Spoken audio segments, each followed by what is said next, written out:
హిమాలయేతు కేదారం 11 కూడా అయ్యాయి. ఇంకా ఘుస్మేశంచి విశాలకి, ఘుస్మేశ్వరుడు లేక ఘృష్ణేశ్వరుడు కూడా. ఇదే ఆఖరి జ్యోతిర్లింగం, అంటే కథారూపంలో చెప్పుకోవలసింది మనం. అత్యద్భుతమైన జ్యోతిర్లింగం ఇది కూడా మహారాష్ట్రలోనే ఉన్నది. మహారాష్ట్రలో ఉన్న ఈ జ్యోతిర్లింగాన్ని ఎందుకు చూడాలో తెలుసా? పిల్లల కోసం ముఖ్యంగా చూడాలి. మనందరినీ తరింపజేసే జ్యోతిర్లింగం ఇది.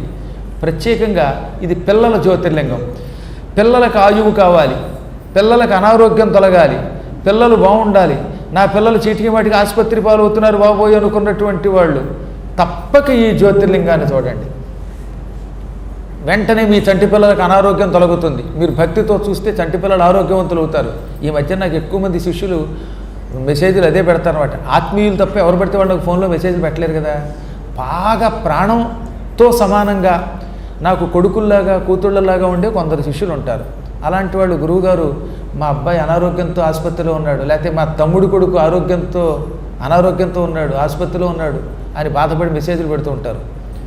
వాళ్ళకి ఏవో స్తోత్రాలు ఇస్తూ ఉంటాను.